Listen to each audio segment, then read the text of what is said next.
Hey, you brought me in some proper honey today, and I've got it in my hands right now. I'm a prop comic, and it's the real stuff. This is not off the supermarket shelves. Nope. This is the real organic in the true sense of the word honey. And if I just open the lid, you can hear that little pop. Ooh, that is pungent. It's from my mother-in-law's neighbour who's had a hive for, he reckons he's had it for about 20 years. They lost the queen for a little while. She died. Oh, gee. They had to go capture another kingdom and bring another queen in. And now we get the honey harvest. That is gorgeous honey. I, like a lot of other people out there, I suspect, I understand that the beehives and the bee community, it's a very intricate structure and hierarchy of how it all comes to be. Pardon the pun. But I thought bees were bees.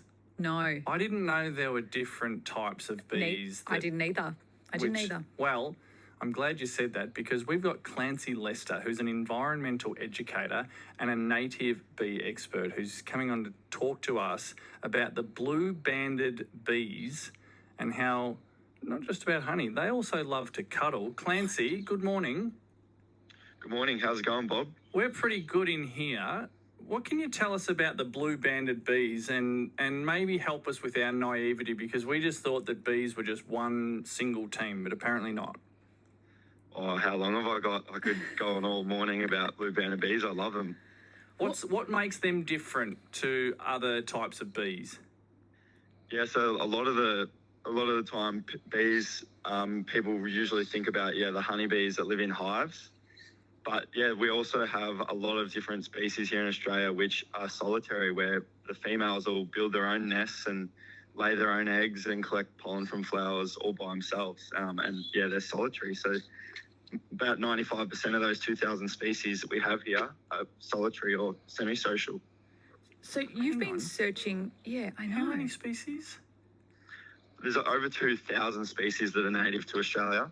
Very diverse group here. How dumb do I feel right now? No, it's one. No, all valid questions, and it's amazing. Clancy, you've been searching for sleeping blue-banded bees for a long time. Why? Why are you looking for them? Oh, they're just magical. That was such a incredible find when I did find them the other day at Yallock Willem Reserve, and it's just like a little magical experience to see them roosting, is what they call it, when they grab onto blades of grass and things with their mandibles, and they sleep in little boys clubs when the males don't get let into the nest that the females have built. Roosting, you say? And a boys' club? There's a lot going on here in the bee world. Yeah, it's a very interesting, unique little world, isn't it? Do they have, what you're painting a picture here, that there's this whole emotional world, not just a productive world. Is there things to navigate, not just the hierarchy, but do they get accepted? Do they get rejected? How does it work? With the blue-banded bees, the females will find a spot in the ground, actually nest in the ground. 70% of those 2,000 species will nest in the ground.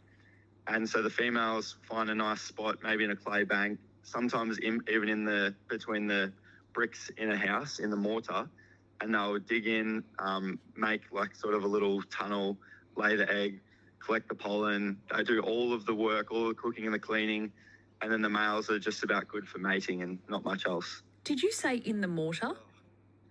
Yeah, so they can, because what they usually nest in the wild is in clay banks along rivers and in those sort of harder sedimentary soils. And so one of the closest things to that is the mortar in between bricks. Now I've looked them up, and they do have a tinge of blue across them. Oh, they're gorgeous. They're gorgeous looking bees. Stylish but that looking is bees. a very close-up photo that I'm looking at. So to the naked eye, can you tell that blue-banded bees are different? It sort of depends if they're in the sunlight, because the iridescence of the colours can really reflect at times. The other problem with seeing whether or not the have the blue bands is that blue-banded bees are the most erratic little flying like they're literally like little fighter pilots. They just go nuts. Like it's so hard to if you read some of the comments on like when people find a good photo of a blue banded bee, you'll see the struggles of people saying, "I've been trying to get a good photo of these for ages. They don't sit still. They're just nuts." We're talking with Clancy Lester, environmental educator and native bee expert. Clancy, you keep a very close eye on the blue banded bees. What's next on your bucket list of things that you want to observe and see in the wild? I haven't seen bees mating yet. There's some pretty interesting relationships with mating bees. Like the leafcutter bees, the males have really hairy forearms that they put over the female's eyes. Working a bit blue. We are. They really are blue banded. Taking a turn. Yeah, hello. We need some background music here, Ross. 6:44, and this is where we're at. Valentine's Day is not too far away. So mating bees is what you want to see, and is there anything else that you're on the lookout for? And where are you looking around Melbourne? Well, it really anywhere, even in like the dandelions along the like grassy nature strips right in the middle of the CBD. Like if you keep an eye out, it's amazing what you'll actually come across.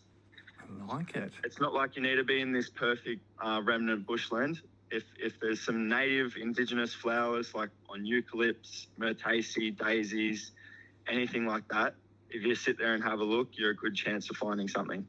There you go. Clancy Lester, thank you so much for your time. Environmental educator and native bee expert, bringing us up to date on the blue banded bees that end up in cuddles and huddles. Yeah, I mean, if you've seen any blue banded bees mating, give us a call, 1300 222 774, or text us in. I don't text us a photo, just give us a description, 1300 222 774. There are some texts. Haha, the male bees are good for one thing, lol.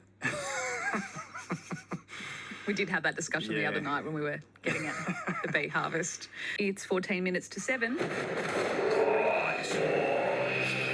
And that means Rose Ritchie is with us to talk us through all the petrol around town. How are you feeling after that bee chat? Good morning. Saucy. It was illuminating. There's so much more to bees than I ever barely understood. 2,000 species. You know the Telstra manholes? Is that what they're called in the ground along the pavement? Yep. You know the piece of concrete that you can lift up, it's got the Telstra symbol on it? On my walk, there's a whole lot of bees that are living down inside one of those, and I see them flying in and out of it. Have they got a blue tinge? Well, I don't know. Maybe they're huddled Have a in closer there. look. Seems like the wrong spot. I think there could be nicer, more scenic spots. If I was a bee and I could fly, the last place I would choose is a Telstra manhole. But I'd like to dig into this at some stage, Rosa. If you were a bee, where would I nest? I'll come back to you. I need to think long and hard about that. Please do. But let me give you some prices. Well, from elephants to bees that we were talking about just a moment ago, the blue banded bee. Stylish looking bee. Big reaction on the bees. Beck in Mount Eliza, good morning. Good morning. How are you going? Long time suffering Footscray supporter here, by the way. Oh, well, it's been, not too bad the last few years, Beck, but I feel your pain. What can you tell us about the blue banded bees? What's your experience? Well, I have loads of them in my garden. I'm in Mount Eliza, so I have them in my front yard, and I've just recently been able to attract them in my backyard as well because they absolutely love purple flowers or cool coloured flowers. There you go. And can you see the blue on them?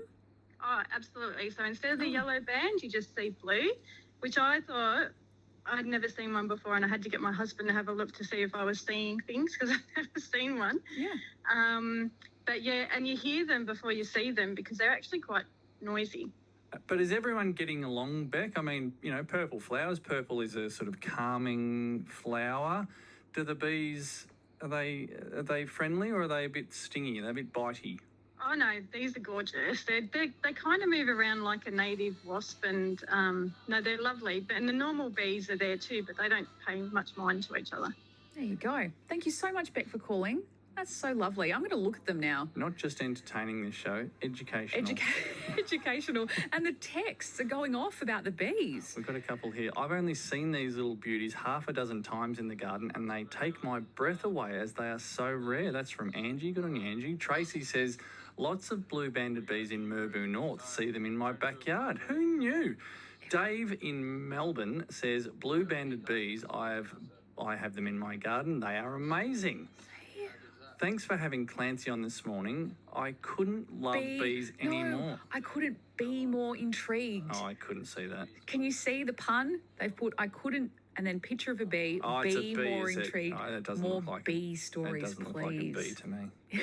That's a bee. Our text's not helping with the emojis. Maybe the bees in the Telstra underground pavement box are wasps, that says Christine. They could be. They could be. Oh. I didn't mean that. Didn't mean it. To be? Or not to be? I haven't. That is the question. No, I haven't gotten close enough to I'm not going close. There's lots of them. There's lots. And they, the other day when I walked past it was almost as though someone had just disturbed them. They were really flying all over the pavement. So 1300 222 774. Don't forget you can call us anytime across the morning. Let us know what's going on in your suburb, in your part of town, or on your morning commute. We would love to hear from you. And what are the blue banded bees up to in your neighbourhood? I didn't even know they existed until today, and now I do, and I'll be checking it out. 7 o'clock news.